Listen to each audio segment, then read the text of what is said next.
Hello students, welcome back.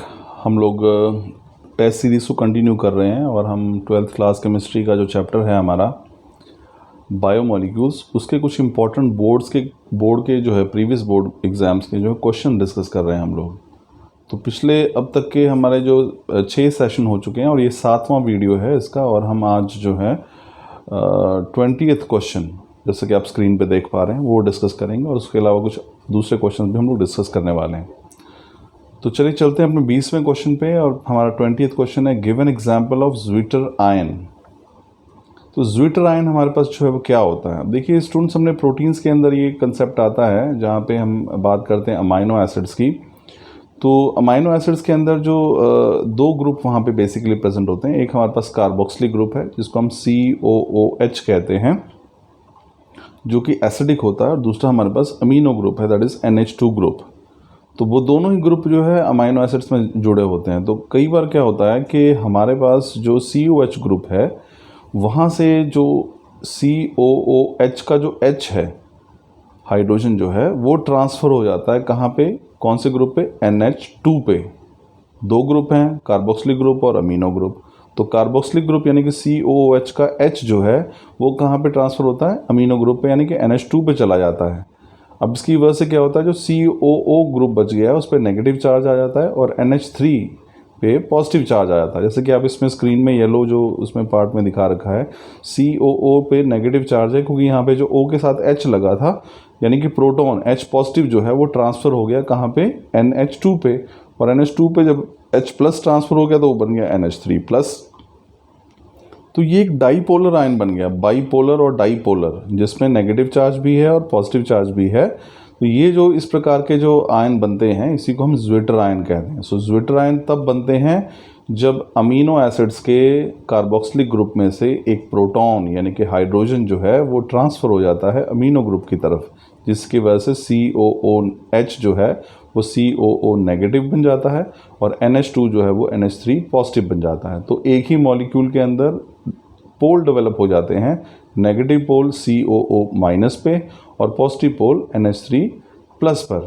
तो ये दोनों जो हमारे पास आयन्स, जो डाईपोलर आयन बनता है, ये इसी को हम कहते हैं zwitter ion. So this was the 20th question. I am sure आपको समझ में आया होगा। नेक्स्ट देखिए 1B जो पार्ट है इसका हमारे पास पहला क्वेश्चन है, right the name of bond present between 2 alpha amino acid. तो यहाँ पे एक्चुअल में लिंकेज पूछी है कि दो अमाइनो एसिड्स के बीच में लिंकेज जो होती है उसको हम क्या कहते हैं। सो बेसिकली हमने पहले भी डिस्कस किया है, कार्बोहाइड्रेट्स में जो लिंकेज है that is called glycosidic linkage. जो न्यूक्लिक एसिड है उसमें जो लिंकेज होती है उसको हम फॉस्फोडाइएस्टर लिंकेज कहते हैं। और यहाँ पे जो सवाल पूछा गया कि अल्फा अमाइनो एसिड्स के बीच में, क्योंकि अल्फा अमाइनो एसिड्स क्या हैं, they are the building blocks of proteins, उनके जुड़ने से प्रोटीन की फॉर्मेशन होती है। तो ये जो लिंकेज होती है this is called peptide linkage. तो ध्यान रखिएगा स्टूडेंट्स, जो हमारे पास दो अमाइनो एसिड्स को जोड़ती हैं उस लिंकेज को पेप्टाइड लिंकेज कहा जाता है। So remember this name. Next question देखिए, सेकंड क्वेश्चन क्या है, what is the information given by primary structure of proteins. अब देखिए आपको पता है कि हम जो स्ट्रक्चर ऑफ प्रोटीन जब स्टडी करते हैं तो उनको 4 अलग डिफरेंट कैटेगरीज में डिवाइड करते हैं, primary structure, secondary structure, tertiary and quaternary structure. तो यहाँ पे आपसे सवाल पूछा गया है, सेकंड क्वेश्चन जो कि आप स्क्रीन पे देख पा रहे हैं, कि प्राइमरी स्ट्रक्चर जो प्रोटीन्स का होता है उससे हमें क्या इन्फॉर्मेशन मिलती है। तो स्टूडेंट्स ध्यान रखिएगा, प्राइमरी स्ट्रक्चर हमें सिर्फ ये जानकारी देता है कि किसी अमाइनो एसिड्स हैं वो जब प्रोटीन की फॉर्मेशन कर रहे हैं तो किस सीक्वेंस में वो लगे हुए हैं, तो उसकी सीक्वेंस किस सीरीज़ में वो है, किस सीक्वेंस में है, वो जानकारी हमें मिलती है प्राइमरी स्ट्रक्चर ऑफ प्रोटीन से। सो प्रोटीन के जो प्राइमरी स्ट्रक्चर हैं they basically gives information about the sequence in which various amino acids are linked to each other. तो प्रोटीन्स तब बनते हैं जब अमाइनो एसिड्स जुड़ते हैं, और अमाइनो एसिड जिस सीरीज़ में जुड़े हुए हैं, सपोज करो हमारे पास अमाइनो एसिड्स हैं ABCD मान लेते हैं हम लोग इनको, तो वो जो सीक्वेंस में जुड़े हुए हैं उसको बोलते हैं प्राइमरी स्ट्रक्चर। तो प्राइमरी स्ट्रक्चर स्टूडेंट्स हमें सिर्फ ये जानकारी देता है कि जो अमाइनो एसिड्स हैं प्रोटीन के अंदर वो किस सीक्वेंस में जुड़े हुए हैं। ये आंसर भी देखिए, primary structure of proteins tells us about the sequence in which various amino acids are linked with each other. चलिए हम बढ़ते हैं अपने तीसरे क्वेश्चन के ऊपर, name the forces responsible for secondary and tertiary structure of proteins.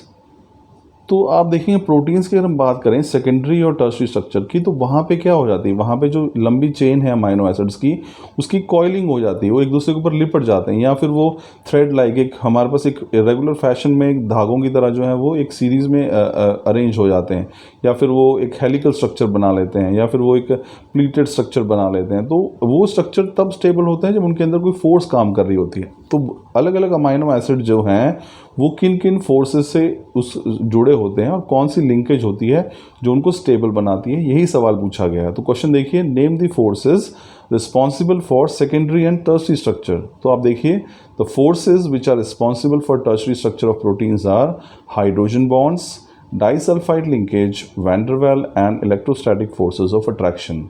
तो इन स्ट्रक्चर को स्टेबल करने वाली फोर्सेस कौन सी हैं? हाइड्रोजन बॉन्ड है, डाइसल्फाइड लिंकेज है, वैन डर वाल फोर्सेस हैं और इलेक्ट्रोस्टैटिक फोर्सेस ऑफ अट्रैक्शन। ठीक है, चलिए फोर्थ क्वेश्चन देखते हैं स्टूडेंट्स। ये हमारे पास क्वेश्चन है, which vitamins cannot be stored in our body. तो यहाँ पे देखिए हमारे पास स्टूडेंट्स क्या होता है कि सवाल आपसे पूछा गया है कि जो कौन कौन से विटामिन्स हैं जो हमारी बॉडी में स्टोर नहीं होते। अब देखिए यहाँ पे अगर आप विटामिन्स की क्लासिफिकेशन आपका आइडिया आपको है, तो हमारे पास विटामिन दो प्रकार के होते हैं। There are basically of two types, that is water soluble vitamins and fat soluble vitamins. तो वाटर सॉल्युबल हैं जो पानी में घुल जाते हैं, एंड वही विटामिन्स हैं जो कि बॉडी स्टोर नहीं कर सकती। और वो कौन से विटामिन होते हैं? दो विटामिन हैं जो वाटर सॉल्युबल हैं, वो है विटामिन बी और विटामिन सी। तो स्टूडेंट्स, जो वाटर सॉल्युबल विटामिन है, यही दो विटामिन हैं जो कि हमारी बॉडी में स्टोर नहीं होते और हमारी बॉडी से ये यूरिन के साथ एक्सक्रीट हो जाते हैं।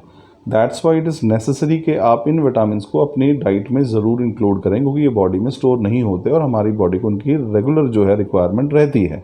तो विटामिन बी है और विटामिन सी है, they are the water soluble vitamin and they cannot be stored in our body as they are excreted in urine. तो वो यूरिन के ज़रिए जो बॉडी से बाहर निकाल दिए जाते हैं। फिफ्थ क्वेश्चन देखिए students, where are fat soluble vitamins like A, D, E and K stored in our body. अब मैंने आपको अभी बताया था कि हमारे पास दो कैटेगरीज हैं विटामिन्स की, विटामिन जो वाटर सॉल्युबल हैं और विटामिन जो फैट सॉल्युबल हैं। तो वाटर सॉल्युबल विटामिन्स अभी हम ऊपर क्वेश्चन में पढ़ के चले हैं कि वो जो है हमें पानी में सॉल्युबल है और यूरिन के साथ एक्सक्रीट हो जाते हैं, लेने की बॉडी हमारी बॉडी उनको स्टोर नहीं कर पाती। लेकिन दूसरा सवाल आपसे जो फिफ्थ क्वेश्चन है वो पूछा गया है कि जो फैट सॉल्युबल विटामिन्स हैं, जैसे कि ए है, विटामिन डी है, विटामिन ई है, विटामिन के है, ये हमारी बॉडी में कहाँ पे स्टोर होते हैं? So since they are fat soluble vitamins, so they are basically stored in liver and adipose tissue. Adipose tissue भी हमारी बॉडी का इंपॉर्टेंट पार्ट होते हैं, टिश्यू होते हैं जो एक तरह से फैट स्टोरिंग होते हैं, यानी फैट को स्टोर करने वाले होते हैं। तो आपको हमारी बॉडी में जो फैट सॉल्युबल विटामिन हैं, यानी कि विटामिन ए, डी, ई और के, ये कहाँ पे स्टोर होते हैं? या तो हमारे लीवर में या फिर हमारी बॉडी में जो टिश्यू पाया जाता है, इसको हम एडिपोज टिश्यू कहते हैं, वहाँ पे ये स्टोर होते हैं। तो स्टूडेंट्स, हम लोग यहीं तक लेते हैं इसे। बाकी के जो क्वेश्चंस हैं वो हम लोग अपने नेक्स्ट सेशन में, दैट इज़ 8th जो सेशन होगा, उसमें डिस्कस करेंगे। So thank you.